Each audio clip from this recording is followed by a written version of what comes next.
வணக்கம். இன்றைக்கி நம்ம பார்க்க போகிற சமையல் ஒரு கஞ்சி ரெசிபி தான் பார்க்க போகிறோம். ரொம்ப ஹெல்த்தியாக இருக்கும். சுகர் பேஷண்ட்டாக இருக்கிறவங்க வந்து தாராளமாக எடுத்துக்கலாம். சுகர் பேஷண்ட்டாக இருக்கிறவங்க மட்டும் இல்லை, எல்லாருமே எடுத்துக்கலாம். வெறும் இட்லி தோசை இந்த மாதிரி டெய்லி சாப்பிடாம நம்ம காலையில் வந்து இது மாதிரி கஞ்சியாக எடுத்துக்கலாம். இல்லை மத்தியானம் கூட நீங்கள் கஞ்சியாக எடுத்துக்கலாம். அதில் காய்கறியெல்லாம் சேர்த்துருக்கோம். இதில் வந்து உங்களுக்கு என்ன விருப்பமான காய்கறிகள்லாம் பிடிக்குமோ அது கூட நீங்கள் சேர்த்துக்கலாம்.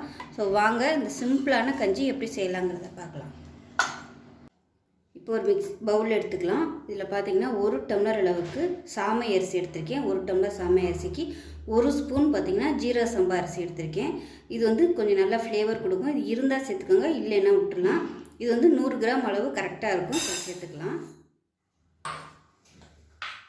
இப்போ வந்து 100 கிராம் அளவு நம்ம அரிசி எடுத்தோம்னா 1/4 டம்ளர் அளவுக்கு பாசிப்பருப்பும் 1 ஸ்பூன் அளவுக்கு கடலைப்பருப்பும் சேர்த்துருக்கேன்.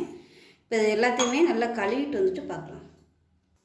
இப்போ கழுவிட்டு 1 டம்ளர் தண்ணி ஊற்றிருக்கேன். நம்ம வந்து தாளிக்கிற வரைக்கும் இது ஊறினா போதும். இப்போ ஒரு குக்கர் எடுத்துக்கலாம். தேவையான அளவுக்கு எண்ணெய் சேர்த்துக்கலாம். இதில் தேங்காய் எண்ணெய் பிடிக்கும்னா நீங்கள் தேங்காய் எண்ணெய் சேர்த்துக்கலாம். நெய் சேர்த்திங்கன்னா நல்ல வாசனையாக இருக்கும். இதுக்கு வந்து எண்ணெய் அதிகம் தேவைப்படாது, கொஞ்சமான எண்ணெய் விட்டாலே போதும். இந்த மாதிரி கஞ்சி செய்யும்போது நல்லா பெரிய குக்கராகவே எடுத்துக்கோங்க, அப்போ தான் உங்களுக்கு வந்து பொங்கி வராது. இப்போ எண்ணெய் சூடாக ஆரம்பித்ததும் ஒரு சின்ன துண்டு பட்டை, ஒரு கிராம்பு, கொஞ்சமாக கல்பாசி சேர்த்துக்கலாம். அதோட ஒரு ஏலக்காய் சேர்த்துக்கலாம். இதில் வந்து 1 டீஸ்பூனுக்கும் கம்மியாக சோம்பு வந்து சேர்த்துக்கலாம். சோம்பு இல்லை சீரகம் எதுனாலும் சேர்த்துக்கலாம், உங்களோட விருப்பம் தான். இது பொரிய ஆரம்பிக்கையில் 1 டீஸ்பூன் போல் வெந்தயம் சேர்த்துக்கலாம்.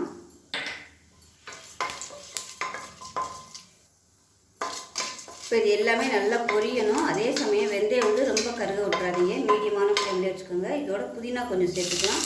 அதோட கொத்தமல்லி கொஞ்சம் சேர்த்துக்கலாம். காரத்துக்கு ஒரு 3 பச்சை மிளகாய் சேர்த்துக்கலாம். இப்போ இதில் இஞ்சியும் பூண்டும் நச்சு வச்சதை சேர்த்துக்கலாம். பூண்டு வந்து அதிகமாகவும் இஞ்சி வந்து கம்மியாகவும் எடுத்துக்கோங்க. பூண்டு ஒரு பங்குனா இஞ்சி வந்து 1/4 பங்கு எடுத்தால் போதும். இல்லைன்னா நீங்கள் வெறும் பூண்டு மட்டுமே சேர்த்துக்கலாம், நல்லாயிருக்கும். இது எல்லாமே நல்லா வதங்கட்டும். இங்கே இஞ்சி பூண்டு பேஸ்ட்டாக வச்சுருந்தீங்கன்னா அது கூட சேர்த்துக்கோங்க. இப்போ இதில் வெங்காயம் சேர்த்துக்கலாம்.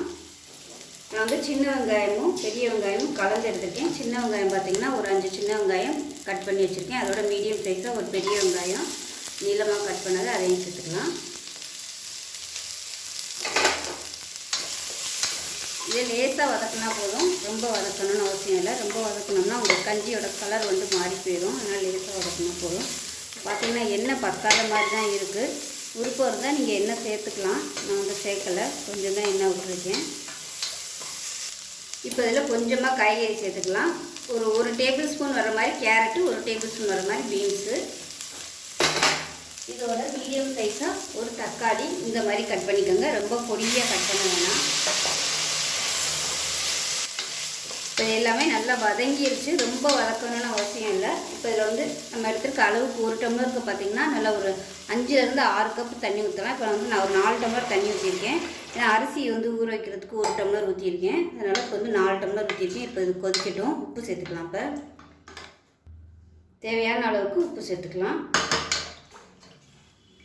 இப்போ ஹை ஃப்ளேமில் வச்சுட்டு கொஞ்சம் கொதிக்கட்டும். இப்போ தண்ணி நல்லா கொதிக்க ஆரம்பிச்சிருச்சு. இப்போ நம்ம ஊற வச்சுருந்த அரிசி, கடலைப்பருப்பு, பாசிப்பருப்பு தண்ணியோடு சேர்த்துக்கலாம். இப்போ இது கூடவே எக்ஸ்ட்ரா 1 டம்ளர் தண்ணி ஊற்றிருக்கேன். மொத்தம் 6 கப்பு தண்ணி. 1 டம்ளருக்கு 6 கப்பு தண்ணி ஊற்றிருக்கேன். இதை நல்லா கலந்து விட்டுட்டு மூடி வச்சுக்கலாம்.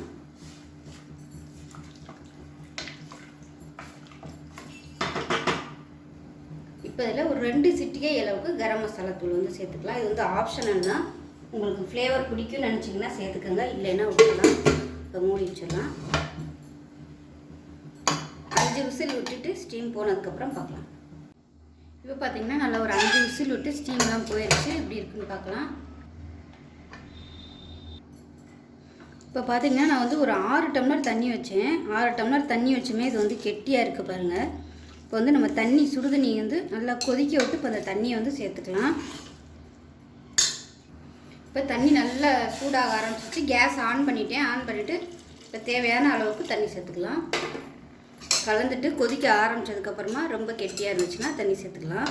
இப்போவே நம்ம நிறைய ஊற்றினோம்னா அளவு தெரியாது, அதனால் கொஞ்சம் எல்லாம் கலந்து கொதிக்க ஆரம்பிக்கையில் திக்னஸ் பார்த்துக்கிட்டு சேர்த்துக்கலாம். அடுத்த தேங்காய் பால் வேறு ஊற்றணும். இந்த ஸ்டேஜில் உப்பு பத்தலைன்னா உப்பு செக் பண்ணி பார்த்துட்டு சேர்த்துக்கலாம். உப்பு கம்மியாக இருக்குது, உப்பு சேர்த்துக்கிறேன். இப்போ பாருங்கள் கொதிக்க ஆரம்பிச்சிருச்சு. இன்னுமே பார்த்திங்கன்னா நல்லா கெட்டியாக தான் இருக்குது. தண்ணி சேர்த்துக்கலாம். நான் சிறுதானியங்களை வந்து தண்ணி இழுத்துக்கிட்டே இருக்கும். பாருங்கள் 100 கிராம் அளவு தான் சேர்த்தோம். பாருங்கள் எவ்வளோ கஞ்சி வந்திருக்கு. இதுவே தாராளமாக ஒரு 3-4 பேர் சாப்பிட்லாம், அந்தளவுக்கு வந்திருக்கு கஞ்சி. காலையில் இட்லி தோசைக்கு பதிலாக இந்த மாதிரி ஹெல்த்தியாக சாப்பிட்லாம். டயாபிட்டிஸாக இருக்கவங்க கூட இது தாராளமாக எடுத்துக்கலாம். இதில் சேர்த்துருக்க பொருட்கள் எல்லாமே பார்த்திங்கன்னா ரொம்ப ஆரோக்கியமானது.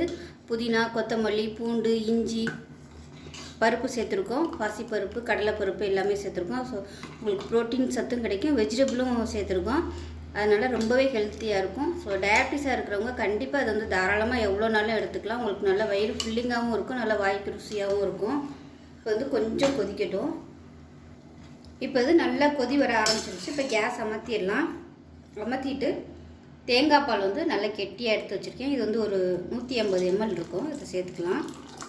இந்த மாதிரி பச்சையாக சேர்க்கும்போது கொலஸ்ட்ரால் ஆகாது, கொதிக்க விடுறதில்ல நம்ம, அதனால் இது ஒன்றும் பிரச்சனை இல்லை. இதுவுமே பார்த்திங்கன்னா உடம்புக்கு ரொம்ப நல்லது தேங்காய் பால். அவ்வளோதான், அருமையான சாமை கஞ்சி ரெடி ஆயிடுச்சு. இதில் வந்து இன்னும் உங்களுக்கு ஹெல்த்தியாக வேணும் அப்படின்னு நினச்சிங்கன்னா முருங்கைக்கீரை வந்து சேர்த்துக்கலாம் நீங்கள். ஸோ ரொம்ப ஆரோக்கியமாக இருக்கும். கண்டிப்பாக வந்து செஞ்சு பாருங்கள். எப்பயும் போல் இட்லி தோசை அந்த மாதிரி பண்ணாமல் இது மாதிரி ஹெல்த்தியாக எடுத்துக்கோங்க. ரொம்பவும் டேஸ்ட்டாக இருக்கும். ஒரு தடவை இது மாதிரி ட்ரை பண்ணி பாருங்கள். எல்லாருமே சாப்பிட்லாம், சின்ன குழந்தைங்கள்லேருந்து பெரியவங்க வரைக்கும் எல்லாருமே சாப்பிட்லாம். இந்த சாமை அரிசியோட பயன்கள் வந்து நான் டிஸ்கிரிப்ஷனில் வந்து கொடுக்குறேன். வேணும்னா நீங்கள் செக் பண்ணி ரீட் பண்ணி பார்த்துக்கோங்க. ஸோ செஞ்சு பார்த்துட்டு எப்படி வந்துச்சுங்கிறத சொல்லுங்கள். வீடியோ பிடிச்சிச்சுன்னா லைக் பண்ணுங்கள், கமெண்ட் பண்ணுங்கள், சேனலை சப்ஸ்கிரைப் பண்ணுங்கள், பக்கத்தில் உள்ள பெல் பட்டனையும் ப்ரெஸ் பண்ணுங்கள். நன்றி.